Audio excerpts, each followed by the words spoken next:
माता जी दोस्तों, माता रानी आपकी सारी मुरादें पूरी करें और आप जीवन में खूब सारी तरक्की करें। इसी के साथ आज का जो वीडियो है वो मैं शुरू कर रही हूँ। दोस्तों आज के वीडियो में मैं आपको यम का दीपक कैसे जलाते हैं बहुत ही सरल विधि जो है वो बताने वाली हूँ।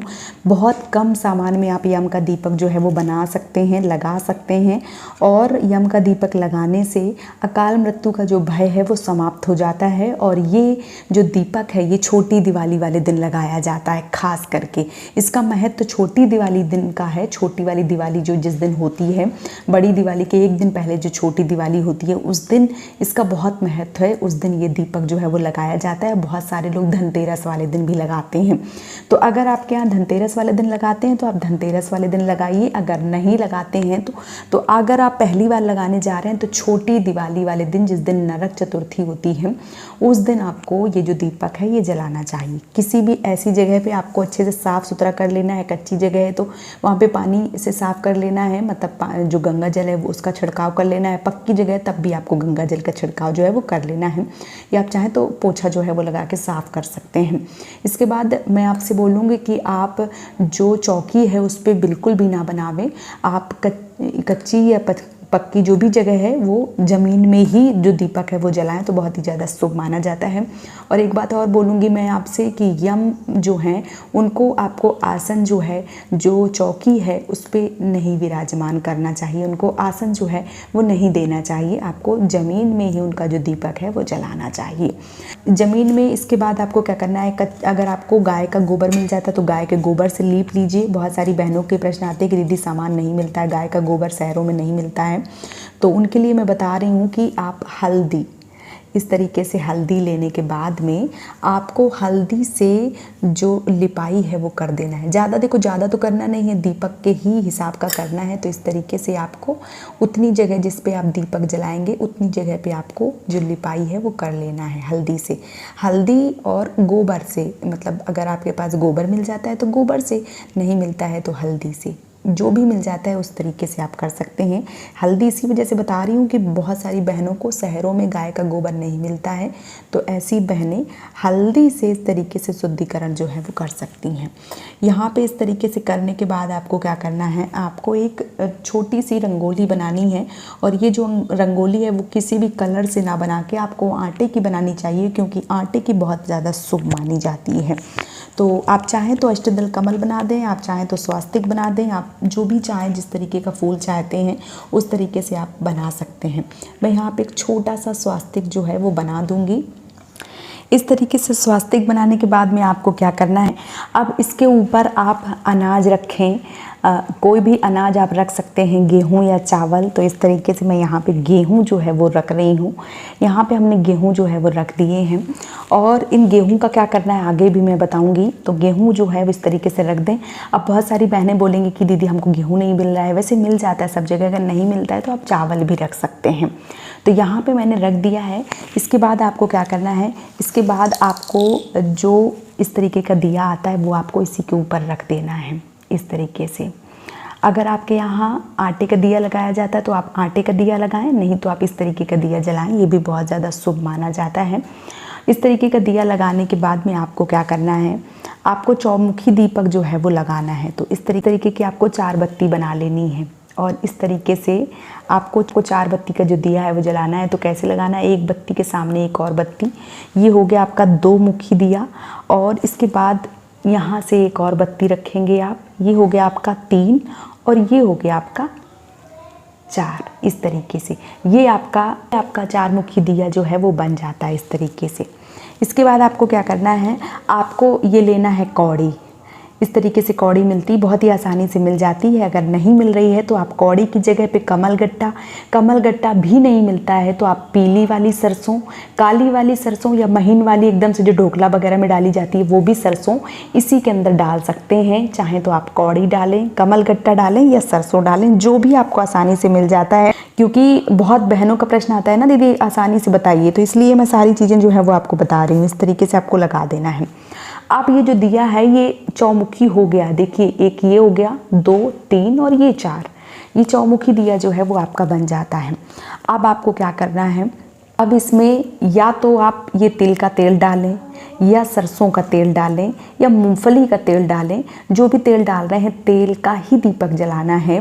कोई भी आपको घी का दीपक जो है वो नहीं जलाना है। एक चीज़ और बताना चाहूँगी, जो दिया है उसका जो तेल है वो बहुत ज़्यादा बिल्कुल भी ना भरें। आप इतना भरें कि वो जो दीपक है वो बस 3 या 4 बजे तक, बहुत ज़्यादा जलता है तो 3 से 4 बजे तक जल जाए, बस। इससे ज़्यादा जो दीपक है उसमें तेल बिल्कुल भी ना भरें।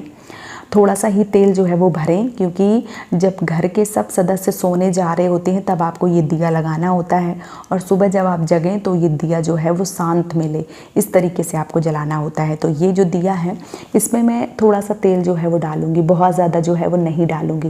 देखिए इस तरीके से मैंने जो तेल है वो डाल दिया है और चारों बत्ती को अच्छे से गीला कर दिया है। इसके बाद आपको क्या करना है, जो दिया है ये अभी तैयार हो गया, अब हम इसको प्रज्वलित कर देंगे। अब देखिए ये जो दिया है ये हमारा प्रज्वलित हो गया है। अब क्या करना है, आप लेना है पुष्प, क्योंकि पूजा भी ज़रूरी है।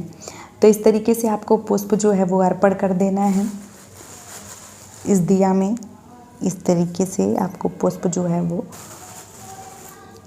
ये देखिए इस तरीके से पुष्प अर्पण करने के बाद में, ये देखिए इस तरीके से पुष्प जो है वो अर्पण कर देना है। इसके बाद जो भी भोग प्रसाद है वो आप ज़रूर चढ़ाइए। तो यहाँ पे मैं बतासे का भोग जो है वो लगा रही हूँ।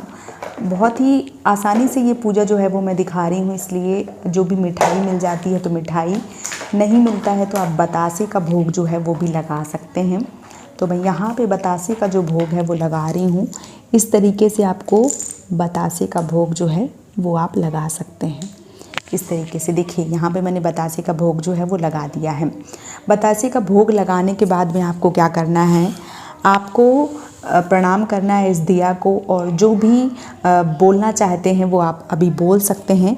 इसके बाद आपके घर में जितने भी लोग हैं, जो भी आपके घर में जितने भी लोग हैं उनके नाम से आपको सिक्के जो है वो रखने हैं, और हो सके तो जो भी घर के सदस्य हैं वो एक एक परिक्रमा करें इस तरीके से, और सिक्के जो हैं वो रखें।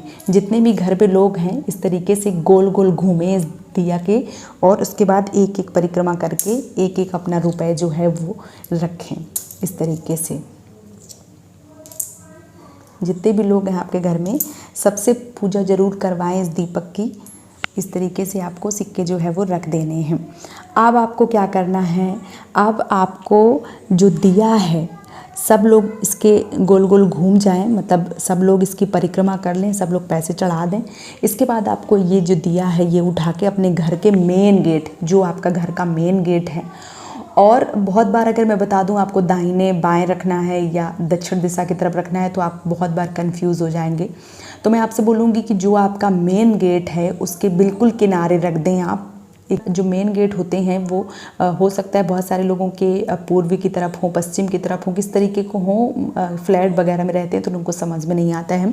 वैसे ये जो दिया है ये दक्षिण की तरफ लगाया जाता है। अगर दक्षिण की तरफ आपका जो गेट है वो नहीं है तो आप अपने मेन गेट के एक कोने में ये जो दिया है ये वो रख दीजिए। पीछे मत मुड़िए, सीधा अपने घर आ जाइए, मतलब अपने अंदर जो है वो आ जाइए अपना।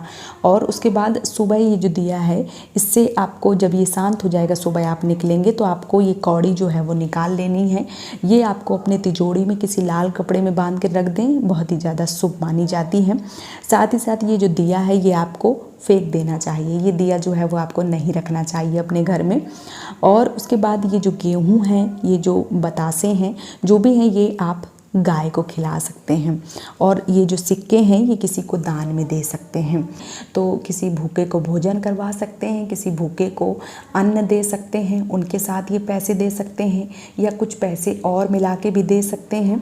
आप देख लीजिए आपके बजट में कैसा है। दान जरूर निकालें इस दिन, क्योंकि जब हम यम का दीपक जलाते हैं तो हमें दान निकालना बहुत ज़्यादा उत्तम माना गया है, शुभ माना गया है, और बहुत अच्छा माना गया है। एक तरीके से घर की अलाए बलाएँ जो भी होती हैं वो घर से निकल जाती हैं, इसलिए आपको दान पुण्य पे विशेष ध्यान देना चाहिए।